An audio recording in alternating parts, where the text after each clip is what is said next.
Hello friends, it's been a minute, but I'm back in my very messy candle making space. We're going to reset for the beginning of the year. I'm going to make my first batch of January candles. I'm going to have a little chat. First things first, it's a new...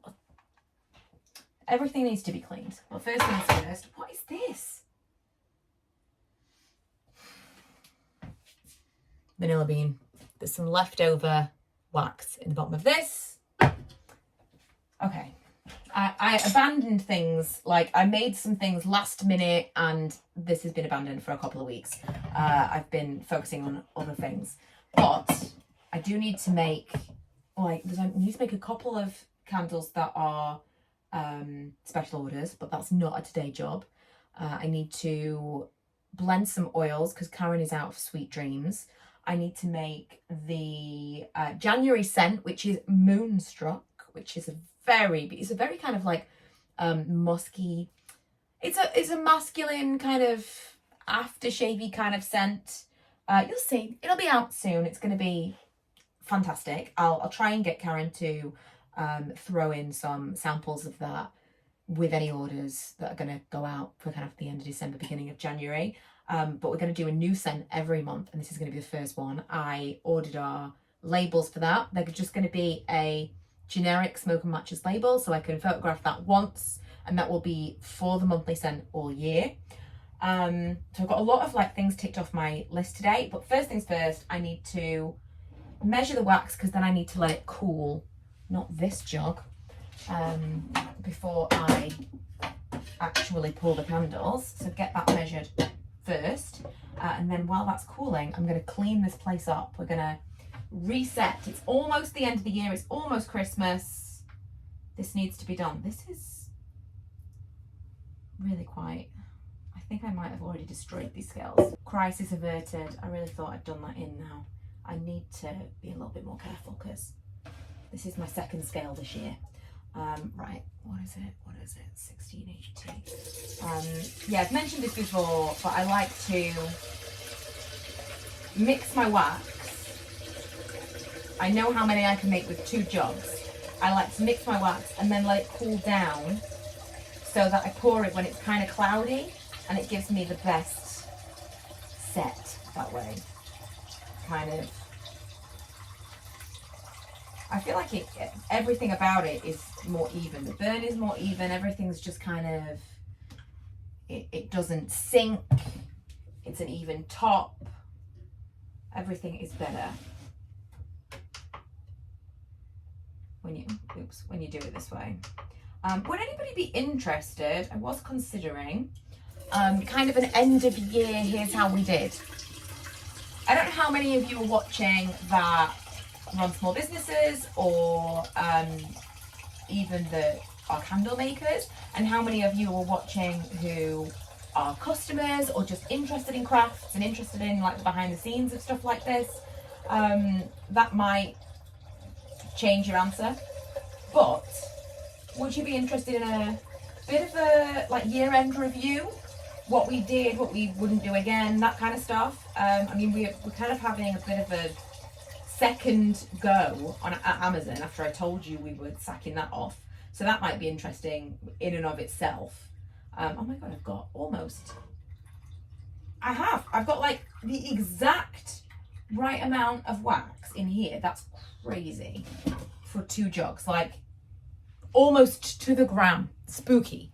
I don't know whether or not that would be of interest to anyone, to be honest, but let me know. I know I'm kind of putting that information together just for Karen and I, for us to have that for ourselves, so we can measure. Obviously some stuff we can find out later, but it's kind of nice to have that to measure next year, how did it go? How did we do? What would we do differently next year? I was watching something about, creating your dream life, and this person was saying that you should assess your year and really consider the times that you have enjoyed the most. This is so simple, but you should try and work out how you can do more of that, how you can put more of that into your day-to-day life. So if that's running a business, which parts did you really enjoy? Which parts did you really not? The parts that you really didn't enjoy, how many of those could you just stop doing? There are definitely things that I don't love, you know, like I don't love bookkeeping.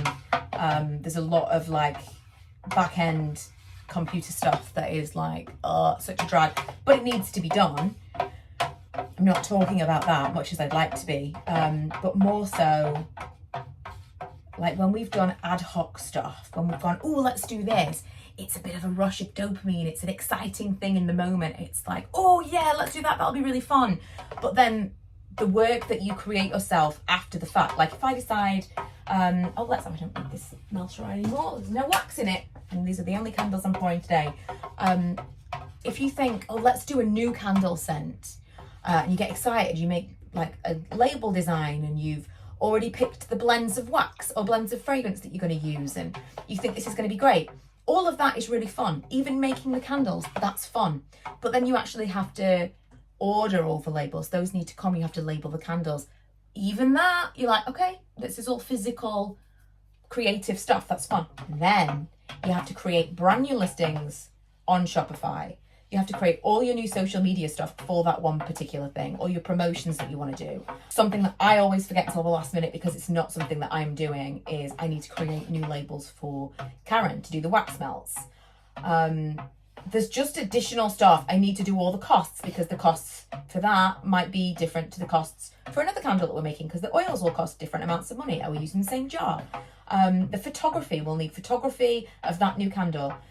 It drives me up the wall because it's what starts as a fun thing, like let's do a little bit of newness, ends up in the not fun work that I'm trying to avoid. So one of the ways that I decided to change things this year is we're going to have the new scents every month because we enjoy doing that. Keeps things fresh for us, keeps things fresh for the customer. But something that I do not enjoy is having to photograph new products. I don't want to have to do that every single month. And so what I've done is I've created one label that is a generic smoke and matches 220 gram candle label. I will take some really nice photos of that candle in different settings, do some like different promotional shots with that candle, with that label, and that I will be able to use all year. My plan is to then use, I'll just like cut out the background, put the background as something that represents the scent. Each candle will have its own name. The name will just be on the underneath of the candle instead of on the label on the front. This is something we're going to trial for 2025 because it is totally in keeping with that. How can we do more of what you enjoy and cut out more of the stuff that you don't? Especially while we're still working regular 9-to-5 jobs. I want to cut out the stuff that's not fun and keep the stuff that is where possible, you know? Right, so these are, they smell amazing. These are blended. I'm going to let them cool and sort out some of this mess. First and foremost, I mean, these will be used to clean with momentarily, but I've always got these just lying around all over the shop. I've actually got some jars prepped, which is nice. Good to have. This will be coming in handy for cleaning for sure. I mean, like this is literally stuck to this. That's the situation that I've got right now. I need like a bag or a box or something to get rid of some of this stuff. Go in there like this. Just need like a rubbish box because that is then going to have all of these bits of wax that are everywhere are going to go in this box, and then this box can be thrown away. It doesn't help that we've also got our washing machine in this room. This is the utility that I've basically taken over, and so there are random things in here like bottles of fabric softener that really no longer, that's rubbish effectively. These, by the way, if you haven't tried these, they're fantastic. They're like laundry detergent sheets. I'll get one out and show you it. If you've never used them, don't want to go in that box, you should. It's so much better than normal detergent. They just seem to, I use usually pods, and this just feels better. I can't tell you the amount of times that I've had pods just not dissolve properly. Like they look like this. it's like a sheet of soap. You can also rip it in half if you've only got a half load. It would also be really good for travel. If you're someone who washes clothes while you travel. I am not that person. My husband probably is, to be honest, but I am not that person. I've also got some random DIY things in here. I'm just going to hide away for now. We don't have a place to immediately put them. So let's put them there. What are these? Sample bottles. Sample bottles I could do with keeping. Oh, I've got label sheets that we don't need to keep anymore. More rubbish up here that's somehow made it onto this shelf. This shelf, by the way, I've used so many things from IKEA over the years in different modular ways. So at the moment, this actually was, I'm trying to remember where this came from. I feel like Karen bought this and it didn't fit where she wanted it, so she gave it to me.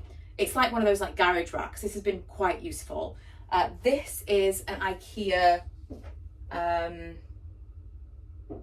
what's it called? Vanity without the drawer, because the drawer I've used in a different way upstairs. I've like attached it to something else completely, got different runners for it because I'm a DIY kind of person. Under here we've got bins that I've got, well, we've got some wax in there. We've got some of the eco resin powder that I use to make our jars. I've got some silicone molds and things. And then here, this is an on its side Trofast unit, if you're familiar. And I've got all kinds of things stacked in here. I've got mostly jars. I need to do a full restock of our stone jars. I wasn't doing it, wasn't really focusing on that for the season because it didn't feel like I really wanted to focus on obviously our Christmas scents, but also when we were doing our major discounts, I didn't want to, like the stone jars are, it's not the cost so much as the time that they take to make. They take so much longer to make the stone jars. Did I put, oh I did put labels on these already. I think I already prepped these and then I had no, I will have to try and remember that I labelled these. I just want them out of the way because, again, it's not the cost of them, it's the actual time to make them. And I didn't want to put those, I didn't want to make them just to end up selling them at a massive discount, you know, when we were doing our seasonal discounts. And speaking of seasonal discounts, Karen was saying, should we do something leading up to Christmas? And I feel like I accidentally ran a Black Friday deal much longer than I anticipated because I thought Black Friday was a week before Black Friday was. Don't know about anybody else, but I was confused. So I didn't really want to do more discounts since we've just done major discounts, but I think we're going to do the mystery box in the new year. I think that to me feels like a good way of selling any seasonal stock that we really can't sell. We've still got a couple of things maybe from the autumn time. We've still got some things from December, like Christmas things that I think we ended up with a couple of advent calendars. We might have a couple of, you know, specific things. By the end of December, we might have a couple of random wax melts, that kind of thing. And then to boost it, we'll throw in some core stuff to our mystery boxes. And then I kind of want a bit of a clean slate. So I want to restock everything, make sure we've got full stock of everything, and start 2025, you know, fresh. So 1st of January, I would like to launch this new scent as our first seasonal scent, our first monthly scent, with this new label as like our new thing. Our Zodiacs are going to be discontinued, which is unfortunate, but a lot of the oils that we used have been discontinued, so we can't keep making that. And yeah, I don't want to do like spring, summer, whatever collections because they just take so much time and they don't give you the same return that the autumn winter collections do. So the two things that I use the most when cleaning in here are some kind of scraper, I have a few of these, and these bad boys. Now for the most part, let's just move this, which is, as you can see, covered in wax. For the most part, the hardened wax is really easy. It's like that ice cream thing, you know?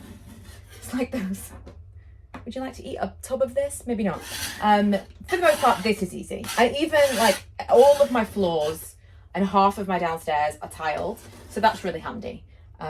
So I use this, I'll scrape up all the wax, and then every now and then I'll do a proper clean in here and clean the floor. I mean, like, not perfectly, but I clean it as much as I feel like is worth it, bearing in mind it's going to get dirty again.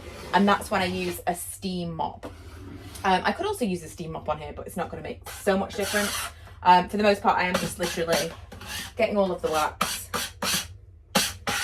Then I'll scoop it into the aforementioned box and get rid of it. I don't do this all the time. I should, but it is nice to do it, I would say realistically, once a month. And that next day that I'm making candles in here, I feel so great. I'm like, I am a new woman. This is a serious business.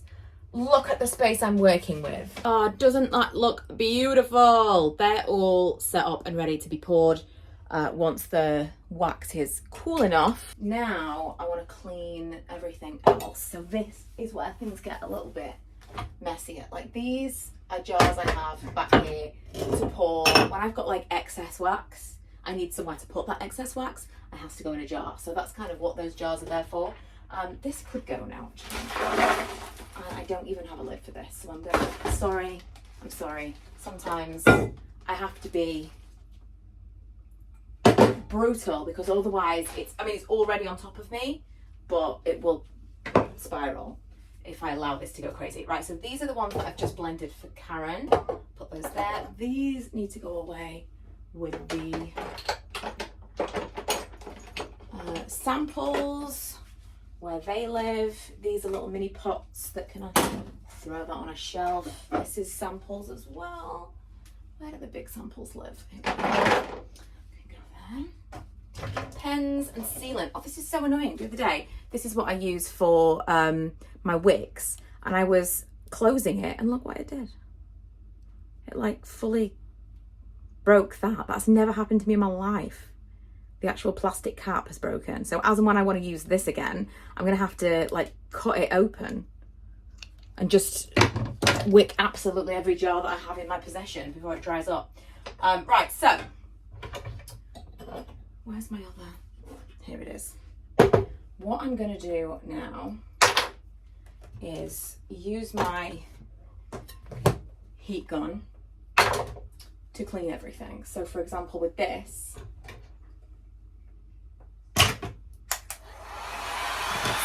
covered in wax,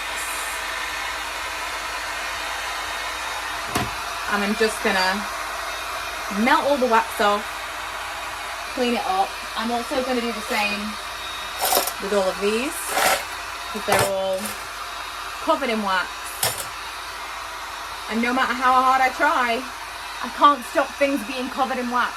So this is pretty much as clean as it gets in here, pretty much. I've got I like to, once I've cleaned everything, I use paper, and then I steadily don't, and then it gets really messy again. Also, look at this. Look how clean this looks. It's going to last for about 3 minutes. I'm just going to keep it away from the wax. They're all set up. These are taking their sweet time to cool down, so I'm going to come back probably in a couple of hours at this rate, especially because I've got the heater on to keep the warm in the room. These are all cleaned and on my waxy towel to cool enough for me to polish up, because I heat gun them so much that they are way too hot to touch with my bare hands, as well as this is a cuticle trimmer, but that's what I use to trim the wicks. All poured. Perfection. They smell so nice. It's so hard to describe. If you're a fan of cashmere, I think you'll like this one, because it does have myrrh and tonka in it, but it also has like heliotrope, a little tiny bit of vanilla. It's got kind of like a warm woodsy smell underneath it all, and then a little bit of floral. It's such an unusual thing, but I would say it leans masculine. And it's a soft scent, kind of like a powdery, like the cashmere one is, but it's definitely a soft scent.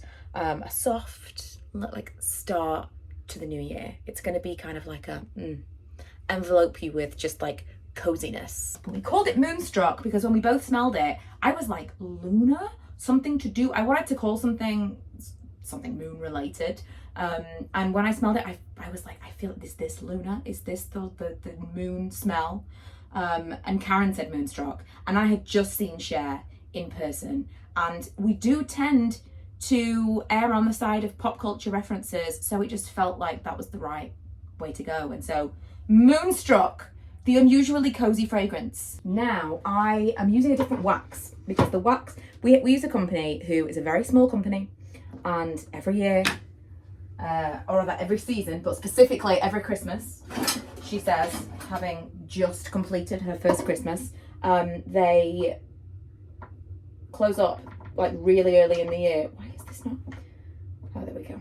They close up really early in the year, and they're like, right, see you in January. And I had not ordered. I was waiting, and I don't know why I was waiting, but I hadn't ordered my wax for January. I was like, I'll wait till this payment comes in and then I'll order it, and it was too late.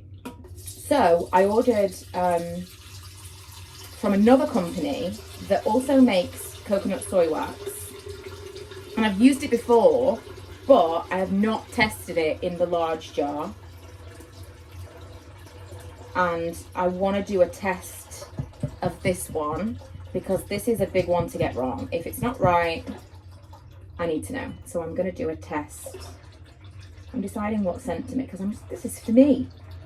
I rarely make candles for myself. I get testers, but I rarely make myself like, oh, I could have anything I want. If I could have anything I wanted, what would it be? I'm already going to have one of these, because every single time I do a batch, I take one from that batch and burn it, because you just never know. Different oils, different wicks. Obviously, these are the same oils, the same wicks, but every single batch of the oil that we get, every single batch of the wicks that you get, you just never know. You never know. So when I do a batch, I take one and burn it for myself, just so I know that batch is good. So I'm not going to do that. But I might do, I mean, cashmere is the go-to. Do you know what I still have? This, I think, was my favourite of the year. Witching Hour. I still have Witching Hour. Just a small amount, but probably enough for this. She says you need like 150 grams of fragrance oil for this enormous candle. It's crazy. I've also got some petrichor scents that I've been playing with, which is like the smell of rain. It's so hard to pick one, because I want to get the most realistic smell, like a real fresh, just rained smell. And I don't know if I've got it yet, so I could do that. I've got a green apple scent that I've been testing for the springtime. Oh, do you know what? When there are too many choices, ooh, melon and cucumber. I've just found a tester called Whiskey and Leather, and honest to God, I don't think it smelled like this because I haven't even made anything with it. I smelled this, and I would 100% have believed you if you told me there's whiskey in this bottle. That is crazy. I'm going to put that to one side, because that needs to be blended with something. Let's be real, it's me. It'll probably be vanilla, but that was crazy. It's been a minute since I played around with the scents, like the little minis that we've got. I was really tempted by Palo Santo for a second there, but do you know what? I don't know why we're messing around. It's gonna be cashmere. All day, every day. It is, when I've got to pick, when it's like, because it's a lot of pressure, that's a huge candle. We don't want to be testing things. I was very tempted by Witching Hour, but the last time, and the only time, I made myself one of these, and it was, I nearly put it directly in there then, it was the tester one. I made that in Witching Hour, so cashmere will see me through to the new year, alongside my cozy new scent. It will go nicely together. It will work. That's going to be it. I've poured my tester of the big jar with the new wax. These are all curing nicely. I'm not curing, but they're setting nicely. I'm leaving my heater on just because it helps to make it so that the whole room, it feels like a sauna in here. I'm so hot. I'm going to leave this room and be like, oh, I'm so cold. In this room, it is very, very warm, because it's nice to keep it like a consistent temperature. Everything kind of like cool. Like this is cooling quite evenly, instead of it being that it cools really, really rapidly from the top and then it takes a long time. It's kind of all evenly cooling, which is perfection. And I'm going to explain that to my husband when he says, why is it so hot in there? Why do we need the heater on all the time? It's a business. It's just a business thing. You wouldn't understand. Right, I'm going to go. Thank you for keeping me company while I reset this room and kind of wrap up for Christmas. I may or may not see you before then. If I don't, I hope you have a good one. And I'll see you in the new year with maybe, if you're interested, kind of a 2024 wrap up. Let me know.